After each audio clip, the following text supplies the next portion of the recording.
রাজনৈতিক টানাপোড়েনের বলি মোস্তাফিজ, খেলা হচ্ছে না আইপিএলে। ভারতে প্রতিবাদের মুখে কেকেআর স্কোয়াড থেকে কাটার মাস্টারকে সরিয়ে দেওয়ার নির্দেশ বিসিসিআই এর। ক্রিকেটারদের নিয়ে নেতিবাচক আলোচনার সমালোচনা করলেন মাহমুদুল্লাহ রিয়াদ। সীমার মধ্যে যৌক্তিক সমালোচনার দাবি তার। বিপিএল নিলামের শুরুতে দল না পাওয়ায় আছে আক্ষেপ। সাকিব আল হাসান ম্যাজিকে আইএল টি20 ফাইনালে এমআই এমিরেটস নাইট রাইডার্সকে 7 উইকেটে হারালো পোলার্ডের দল। ক্যারিয়ারের 46তম ম্যাচ সেরার পুরস্কার সাকিবের।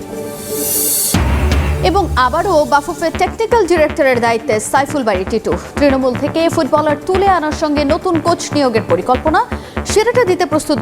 নাইট রাইডার্সের স্কোয়াড থেকে মোস্তাফিজুর রহমানকে বাদ দিতে নির্দেশনা দিয়েছে বিসিসিআই। তার বদলে পছন্দমতো ক্রিকেটার নিতে দেয়া হয়েছে অনুমতি।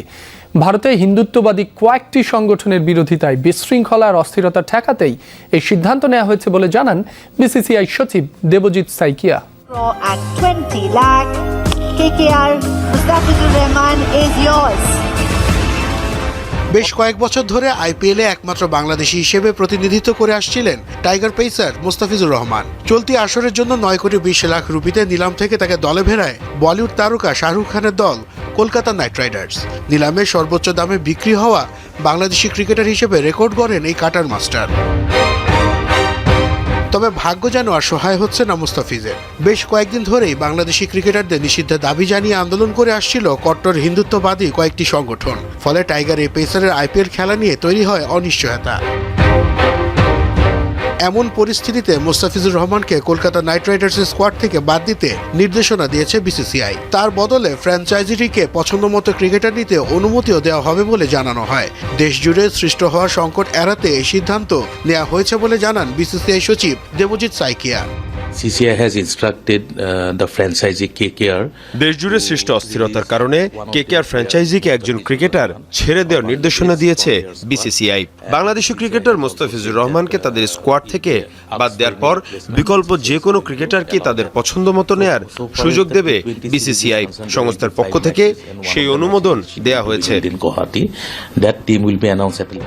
অবশ্য মুস্তাফিজের আইপিএল এর খেলার বিষয়ে কয়েকদিন আগেও সম্পূর্ণ বিপরীত অবস্থানে ছিল বিসিসিআই। কূটনৈতিক সম্পর্কের প্রভাব মাঠে পড়বে না বলে আশ্বস্তও করা হয়। তবে রাজনৈতিক বৈরিতার আগুনে পুড়ে ছাই হলো ফিজের প্রথমবারের মতো কলকাতা জার্সিতে মাঠে নামার সুযোগ। এই কাটার মাস্টারকে দলে নেয় বলিউড কিং শাহরুখ খানকেও ছাড় দেয়নি উত্তরপ্রদেশের কট্টরপন্থীরা। বিজেপি নেতা সঙ্গীত সোম অভিযোগ করে বলেন, দেশের মানুষের ভালোবাসা পুঁজি করে উল্টো দেশ বিরোধী কর্মকাণ্ড করছেন এই অভিনেতা। এখন বিশ্বকাপে খেলতে বাংলাদেশ দল এই ভারতেই যাবে কিছুদিন পর। আমার কাছে মনে হয় না এই ইস্যুটা এত দ্রুত সুরাহা হবে। যদি শেষ পর্যন্ত সুরাহা না হয় তাহলে বাংলাদেশ দল যে বিশ্বকাপে ভারতে খেলতে যাবে সেটা আপনি আসলে সিকিউরিটি থ্রেট দেখছেন কিনা, যে এই সিকিউরিটি থ্রেটের কারণে মুস্তাফিজ খেলতে পারছে না।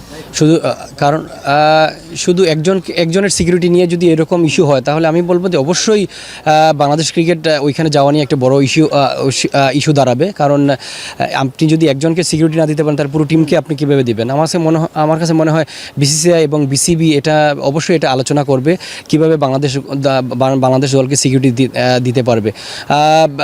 কারণ একজনের সিকিউরিটি যদি এরকম ইস্যু হয় তো পুরো বাংলাদেশ এবং পুরো বাংলাদেশের শুধু তো 11 জন না, পুরো সাপোর্টিং স্টাফ বলেন, সব জায়গায় বলে এবং বিভিন্ন জায়গায় বাংলাদেশ টিম মুভ করবে।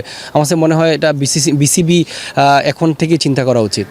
অবশ্যই দুঃখজনক, কারণ আমার কাছে আমি সবসময় বিশ্বাস করি পলিটিক্যাল জিনিসগুলো সাইডে থাকা উচিত এবং ক্রিকেটটা বা স্পোর্টসটা আলাদা সাইডে থাকা উচিত। আর এটা শুধু আমি মুস্তাফিজ কেন বিশ্বসেরা ওর প্রাইস ট্যাগই বলে দেয়। আর আমরা বাংলাদেশের মানুষরা আসলে মুস্তাফিজের কারণে অনেকেই কেকেআরকে সাপোর্ট করে এবং আইপিএলের অনেক ম্যাচগুলো দেখে। সো আমার কাছে মনে হয় শুধু মুস্তাফিজের জন্য না, আমাদের ক্রিকেটের সব দর্শকদের জন্য একটা খুবই দুঃখজনক একটা ব্যাপার। আশা করব বিসিসিআই আবার বা বিসিআই মিলে এটা সমঝোতায় যাবে, কারণ সামনে একটা বিশ্বকাপ আছে, আমাদের বাংলাদেশ দলও যাবে ওইখানে। আমার কাছে মনে হয় মুস্তাফিজের ব্যাপারটা যদি সুরাহা না হয় তাহলে বিশ্বকাপ খেলাটা আমাদের জন্য একটা বড় কারণ হয়ে দাঁড়াবে। Last run from me. জি, এই ধরনের ঘটনা হলে তো অবশ্যই বাংলাদেশের মানুষরা হয়তো বা বয়কট করতেও পারে। আমাকেও প্রচুর কলকাতা থেকে জার্নালিস্টরা ফোন দিচ্ছিল এই বিষয়টা আমার রিয়াকশন নেওয়ার জন্য। আমি ব্যক্তিগতভাবে আসলে খুব কষ্ট পেয়েছি বিষয়টা নিয়ে। Talk of the town, talk of the country. Mustafizur Rahman আইপিএলে যাতে কেকেআর হয়ে না খেলেন সেজন্য বিসিসিআই কলকাতা নাইট রাইডার্সকে একটা চিঠি দিয়েছে। সিদ্ধান্তটা মোটামুটি বাংলাদেশের ক্রিকেটাঙ্গনকে নাড়িয়ে দিয়েছে। কি করা উচিত, কি হবে মুস্তাফিজকে ঘিরে যে এই সিদ্ধান্তটা, সেটা আসলে বাংলাদেশের ক্রিকেটের সর্বোপরি দুদেশের সম্পর্কে কতটুকু আসলে প্রভাব ফেলতে পারে? আশরাফুল ভাই, রংপুর রাইডার্সে আপনার দলেই মুস্তাফিজুর রহমান আছেন, ডিসিশনটা নিশ্চয়ই তিনি সকাল সকাল জেনেছেন, তার সঙ্গে কথা হয়েছে, মানে তিনি আসলে কীভাবে বিষয়টাকে নিচ্ছেন? আজকে আমাদের অফ ডে ছিল, তো সবাই আমরা অনেক লেট পর্যন্ত ঘুমিয়েছি। তো ঘুম থেকে ওঠার পরে যখন আসলে এই নিউজটা শুনতে পেলাম, এবং আমাকেও প্রচুর কলকাতা থেকে জার্নালিস্টরা ফোন দিচ্ছিল এই বিষয়টা আমার রিয়াকশন নেওয়ার জন্য। তো আমার কাছে যেটা মনে হয়েছে যে আসলে ক্রিকেটের সাথে তো আসলে রাজনীতি মেলানো একদমই উচিত না। আইপিএলটা আমাদের পুরো 18 কোটি মানুষই ফলো করে, এবং কলকাতার হয়ে সাকিব আল হাসান, মাশরাফি, লিটন খেলেছিল, এবং এই বছর মুস্তাফিজকে হায়েস্ট বিট করে নেওয়া হয়েছিল। তো আমরা সবাই আসলে অপেক্ষা করছিলাম যে এই সিজনটা আমরা দেখব। যখনই আসলে বিসিসিআই এই ধরনের একটা প্রস্তাব পাঠিয়েছেন কেকেআরকে, তখন আসলে অবাকই লেগেছে যে আসলে ক্রিকেটের সাথে তো আসলে রাজনীতি একদমই মেলানো উচিত ছিল না। তো আমি ব্যক্তিগতভাবে আসলে খুব কষ্ট পেয়েছি বিষয়টা নিয়ে।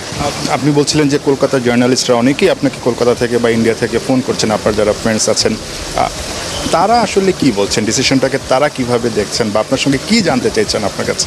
না, তারাও আসলে এটা শক, কারণ ক্রিকেটের সাথে প্লেয়ারদের সাথে তো আসলে রাজনীতির এইভাবে যে জিনিসটা নিয়ে ওরা ইস্যু করছেন বিসিসিআই থেকে, এটা একদমই তারা খুব শকড হয়েছে।